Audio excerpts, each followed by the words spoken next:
আর কিভাবে সেই বিশ্বাসই পরে গিজা পিরামিড নির্মাণের ভিত্তি হয়ে দাঁড়াল। মিশরের ফেরাও রাজারা সম্পদ, সেনাবাহিনী আর নীলনদ সবকিছুর ওপর পূর্ণ নিয়ন্ত্রণ প্রতিষ্ঠা করেছিল। জীবিত অবস্থায় তারা নিজেদের দেবতা হিসাবেই প্রতিষ্ঠিত করে ফেলেছিল। কিন্তু একটা ভয়ঙ্কর সত্য ছিল, যেখান থেকে কোনো ফেরাও পালাতে পারত না: মৃত্যু। রাজা খুব ভালো করেই জানত, সে যখন বুড়ো হবে, অসুস্থ হবে আর একদিন মারা যাবে, তখন সাধারণ মানুষ দেখবে রাজাও তো তাদের মতোই মরেছে। তখন তাদের মন থেকে তার ভয় কেটে যাবে, আর ভয়ে চলে গেলে তার বংশের হাত থেকে সাম্রাজ্য চিরদিনের জন্য হারিয়ে যাবে। এখানেই মিশরের শাসকেরা মানুষের মন নিয়ে ইতিহাসের সবচেয়ে বড় এবং সবচেয়ে ভয়ঙ্কর মনস্তাত্ত্বিক খেলা খেলল। তারা ধর্ম আর মানুষের বিশ্বাসকে নিজেদের সবচেয়ে বড় অস্ত্র বানিয়ে ফেলল। তারা ঘোষণা করল, সাধারণ মানুষ মারা গেলে মাটির সঙ্গে মিশে যায়, কিন্তু ফেরাও মারা গেলে সে সত্যিকারে মরে না। সে শুধু তার পৃথিবীর দেহ ছেড়ে আকাশে তার পিতা সূর্যদেব রায়ের কাছে চলে যায়, যাতে সেখান থেকে সে পুরো বিশ্বকে শাসন করতে পারে। শাসকেরা মানুষের মনে এই ভয় ঢুকিয়ে দিল, যদি মৃত্যুর পর ফেরাওয়ের দেহ মাটিতে নিরাপদ না থাকে, যদি তার দেহ সাধারণ মানুষের মতো পচে যায়, তাহলে তার আত্মা নক্ষত্র লোকে পৌঁছতে পারবে না। আর যদি রাজার আত্মা শান্তি না পায়, তাহলে সূর্যদেব রুষ্ট হবেন, নীল নদ শুকিয়ে যাবে আর পুরো মিশর ধ্বংস হয়ে যাবে। এই ভয়কে পুঁজি করেই তারা কোনো বিরোধিতা ছাড়াই বিশাল সাম্রাজ্যের ওপর শাসন চালিয়ে যেতে লাগল। মানুষ ভাবতে লাগল, তারা কোনো মানুষকে নয়, নিজেদের জগৎকে ধ্বংসের হাত থেকে বাঁচাতেই রাজাকে সেবা করছে। এখন ফেরাওয়ের সামনে সবচেয়ে বড় চ্যালেঞ্জ, তার দেহকে পচন আর বন্য জন্তুর আক্রমণ থেকে কিভাবে বাঁচানো যায়। এই ভয় থেকেই মিশরীয়রা বিজ্ঞানের সাহায্যে এমন এক গোপন কৌশল শিখল, যাকে আমরা আজ মামিফিকেশন বলি। কিন্তু শুধু মামি বানালেই তো হয় না। এই পবিত্র অমর দেহকে সাধারণ কবর থেকে দূরে এমন এক অদম্য ভাণ্ডারে রাখতে হতো, যাকে না মানুষ, না পশু, না সময় কেউই ধ্বংস করতে পারবে। সেখান থেকেই পিরামিড ধারণার জন্ম।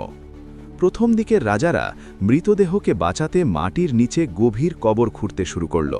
সেই কবরের ওপর কাঁচা ইটের চৌকো, চ্যাপ্টা কাঠামো তৈরি করা হতো। মিশরীয়রা এগুলোকে বলতো মাস্তামা। কিন্তু এসব স্থাপনা চিরস্থায়ী ছিল না। মরুভূমির ঝড় আর সময়ের ক্ষয়ে সেগুলো নষ্ট হয়ে যেত। আরও বড় সমস্যা ছিল, দস্যুরা সহজেই এগুলো ভেঙে ভেতরে ঢুকে রাজার সোনা আর মামি লুটে নিতে পারত।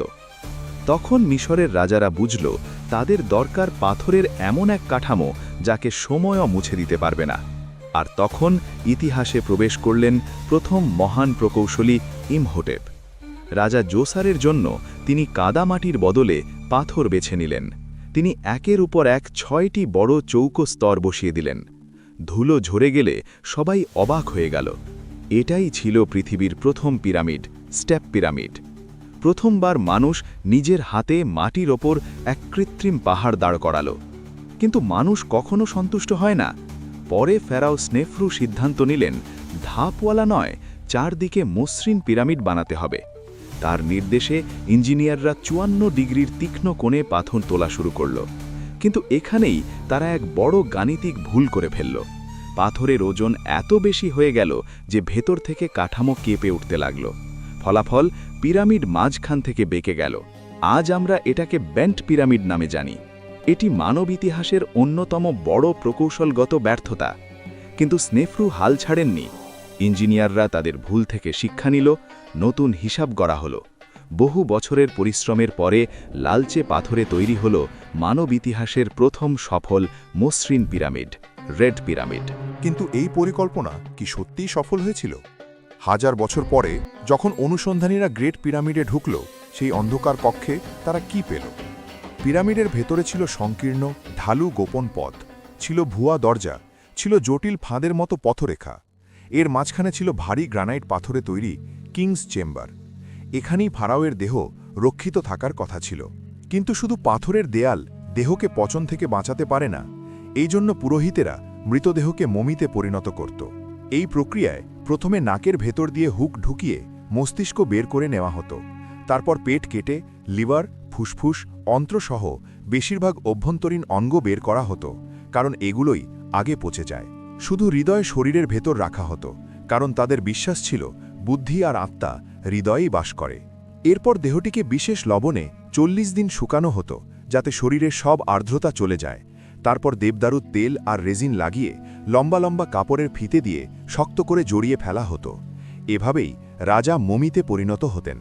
এই মমিকে একের ভেতর আরেকটি সোনার কফিনে রাখা হতো, আর সমাধি কক্ষ ভরে দেওয়া হতো সোনা, মূল্যবান পাথর, রথ, অস্ত্র আর অসংখ্য ধনরত্নে। ফারাওরা বিশ্বাস করত পরজীবনে এসবই তাদের কাজে লাগবে। কিন্তু তারা এক বড় ভুল করে ফেলেছিল। তারা ধনসম্পদ রক্ষার জন্য পাহাড়সম পিরামিড তো বানিয়েছিল, কিন্তু সেই পিরামিডই দস্যুদের জন্য পথনির্দেশক হয়ে দাঁড়ালো। ফারাওদের শাসন দুর্বল হওয়ার সঙ্গে সঙ্গে দস্যুরা পিরামিডে ঢুকে পড়ে। তারা মমি ছিঁড়ে ফেলে সোনা লুটে নেয়। গ্রেট পিরামিড সহ মিশরের প্রায় সব পিরামিডই প্রাচীন যুগেই লুট হয়ে যায়।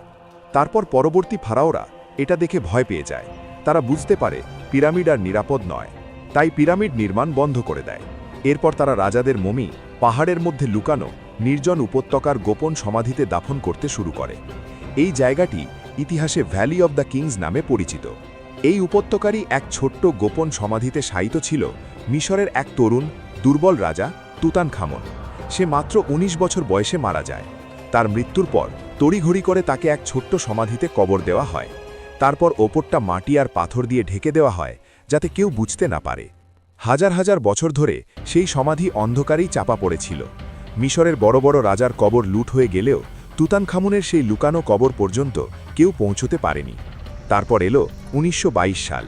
ব্রিটিশ প্রত্নতাত্ত্বিক হাওয়ার্ড কার্টার বহু বছর ধরে এই উপত্যকায় খনন কাজ করছিলেন। সবাই বলেছিল এখানে আর কিছু নেই, কিন্তু একদিন তার শ্রমিকরা বালুর নিচে লুকানো সিঁড়ি খুঁজে পেল। যখন কার্টার ৩০০০ বছরের পুরনো সিল করা দরজায় ছোট্ট একটি ছিদ্র করে মোমবাতির আলোয় ভেতরে তাকালেন, পেছন থেকে জিজ্ঞেস করা হলো, আপনি কি কিছু দেখতে পাচ্ছেন? কার্টারের মুখ থেকে বেরিয়েছিল মাত্র একটি বাক্য, হ্যাঁ, অসাধারণ সব জিনিস। যখন সমাধিটি পুরোপুরি খোলা হলো, পৃথিবী স্তম্ভিত হয়ে গেল। সেই ছোট্ট সমাধির ভেতরে প্রায় ৫,০০০ অমূল্য বস্তু ছিল। সোনার রথ, সোনার সিংহাসন, অলংকার, অস্ত্র আর সবচেয়ে বিস্ময়কর রাজা তুতানখামুনের মমি, যার মুখের ওপর ছিল প্রায় ১০ কেজি খাঁটি সোনার মুখোশ। এটি ছিল মানব ইতিহাসের অন্যতম বৃহৎ এবং সবচেয়ে অক্ষত প্রত্নতাত্ত্বিক আবিষ্কার। কিন্তু তুতানখামুনের ধনরত্ন তো এক গোপন উপত্যকার ছোট্ট সমাধিতে পাওয়া গিয়েছিল। তাহলে গিজার সেই বিশাল গ্রেট পিরামিডের ভেতরে কি ছিল? ২৩ লাখ পাথরের এই বিরাট কাঠামো শুধু একটি মৃতদেহ লোকানোর জন্য বানানো হয়েছিল, নাকি এর পেছনে অন্য কোনো রহস্য ছিল? আর যখন সম্প্রতি বিজ্ঞানীরা এমন সংকীর্ণ সুরঙ্গে রোবট পাঠালেন যেখানে মানুষ ঢুকতে পারে না, তখন তারা এমন কি দেখল যা রহস্য আরও গভীর করে দিল?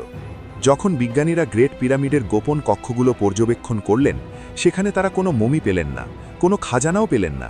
দেওয়ালে কোনো চিত্রকলা বা হায়ারোগ্লিফিক্সও ছিল না। সব কিছুই যেন ফাঁকা আর নীরব। তাহলে কি মিশরের রাজারা লাখ লাখ টন পাথর টেনে শুধু একটা খালি ঘর বানিয়েছিল? এখান থেকেই শুরু হয় ইতিহাসের সবচেয়ে বড় বিতর্কগুলোর একটি। আধুনিক গবেষকদের একাংশ সন্দেহ করতে শুরু করল গ্রেট পিরামিড হয়তো আদৌ কোনো সমাধি ছিল না, হয়তো এর উদ্দেশ্য অন্য কিছু ছিল।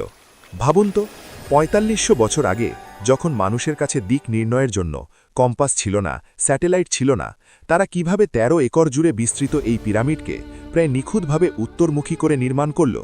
আরও বড় রহস্য আকাশে লুকিয়েছিল। ১৯৮০-র দশকে কিছু গবেষক আকাশের নক্ষত্রপুঞ্জের মানচিত্রের সঙ্গে গিজার ৩টি পিরামিডের অবস্থান তুলনা করে দেখেন। তাদের মতে এই ৩টি পিরামিড ওরায়ান্স বেল্টের ৩টি নক্ষত্রের অবস্থানের সঙ্গে আশ্চর্যজনক মিল রাখে। এটাকে বলা হয় ওরায়ান কোরিলেশন থিওরি। মিশরীয়রা বিশ্বাস করত ওসিরিস, মৃত্যুর দেবতা, এই নক্ষত্রমণ্ডলে বাস করে। তাই কেউ কেউ মনে করেন মিশরীয়রা হয়তো পৃথিবীতে নক্ষত্রের প্রতিরূপ তৈরি করেছিল। এই অসাধারণ নিখুঁততা দেখে আজও অনেকের মনে প্রশ্ন জাগে, মিশরীয়রা কি একাই এটা করেছিল? কেউ কেউ এমনও দাবি করেন হয়তো কোনো অজানা উন্নত সভ্যতা বা এলিয়েন তাদের সাহায্য করেছিল। আবার আরেকটি তত্ত্ব বলে গ্রেট পিরামিড হয়তো শুধু সমাধি ছিল না, বরং কোনো শক্তি সম্পর্কিত কাঠামোও হতে পারত, কারণ এর ভেতরে লাল গ্র্যানাইট আর বাইরে চুনা পাথরের ব্যবহার ছিল। তবে ইতিহাসবিদ আর বিজ্ঞানীরা এখনও পর্যন্ত এমন কোনো শক্ত প্রমাণ পাননি যা দেখায় পিরামিড বিদ্যুৎ উৎপাদন করত বা মিশরীয়রা সেই ধরনের প্রযুক্তি ব্যবহার করত। এইসব রহস্যের উত্তর খুঁজতে আধুনিক বিজ্ঞান তার সবচেয়ে উন্নত প্রযুক্তি ব্যবহার করেছে। গ্রেট পিরামিডের কুইন্স চেম্বার থেকে দুটি খুব ছোট রহস্যময় সুড়ঙ্গ বেরিয়ে গেছে। এগুলোর প্রস্থ মাত্র 8 ইঞ্চি, যেখানে কোনো মানুষ ঢুকতে পারে না। বহু বছর ধরে কেউ জানত না এই সুড়ঙ্গগুলো কোথায় গিয়ে শেষ হয়। তাই বিজ্ঞানীরা ছোট ক্যামেরা সজ্জিত রোবট পাঠালেন। পুরো পৃথিবীর চোখ ছিল সেই রোবটের ক্যামেরায়। রোবটটি ধীরে ধীরে অন্ধকার প্রাচীন সুড়ঙ্গের ভেতর এগোতে লাগল। প্রায় 200 ফুট যাওয়ার পর হঠাৎ সেটি থেমে গেল। সামনে ছিল পাথরের এক রহস্যময় দরজা, যার ওপরে তামার দুটি পিনের মতো অংশ ছিল। তারপর খুব সরু ড্রিল দিয়ে সেই দরজায় ছিদ্র করে এন্ডোস্কোপিক ক্যামেরা ঢোকানো হলো। আর তখন যা দেখা গেল তা সবাইকে আরও বেশি অবাক করে দিল। সেই দরজার পেছনে কোনো খোলা জায়গা ছিল না, বরং ছিল আরেকটি দরজা। অর্থাৎ পিরামিডের ভেতরের এই গোলকধাঁধা এখনও পুরোপুরি সমাধান হয়নি। আধুনিক স্ক্যানিং প্রযুক্তি আরও ইঙ্গিত দিয়েছে যে পিরামিডের ভেতর এমন কিছু বিশাল ফাঁকা স্থান আছে যেখানে এখনও কোনো মানুষ পৌঁছতে পারেনি। এই দরজাগুলোর পেছনে কি আছে? সেখানে কি কোনো গোপন কক্ষ আছে, কোনো অজানা প্রযুক্তির চিহ্ন, নাকি নিছক নির্মাণগত রহস্য? হয়তো এই গোপন সত্য চিরকালই পাথরের এই পাহাড়ের ভেতর চাপা পড়ে থাকবে। তবে একটা বিষয় নিশ্চিত, আপনি এটাকে মিশরীয়দের বিস্ময় বলুন বা ফারাওদের সৃষ্ট ভয়ের প্রতীক বলুন, গিজার গ্রেট পিরামিড আজও পৃথিবীর সবচেয়ে বড় বিস্ময়গুলোর একটি এবং মানব মস্তিষ্কের অসাধারণ সৃজনশীলতার এক অনন্য নিদর্শন। মানব সভ্যতার এই গল্প শুধু মিশরেই থেমে যায়নি। পৃথিবীর অন্য প্রান্তেও আরেকটি ভয়ঙ্কর এবং রহস্যময় সভ্যতা গড়ে উঠেছিল, যারা জঙ্গলের মাঝখানে এমনই দুর্ধর্ষ পিরামিড নির্মাণ করেছিল। যদি আপনি সেই ভয়ঙ্কর মায়া সভ্যতার বিশাল পিরামিড আর তাদের অন্ধকার রহস্য নিয়ে পুরো ডকুমেন্টারি দেখতে চান, তাহলে এখনই আপনার স্ক্রিনে দেখা ভিডিওটি ক্লিক করুন।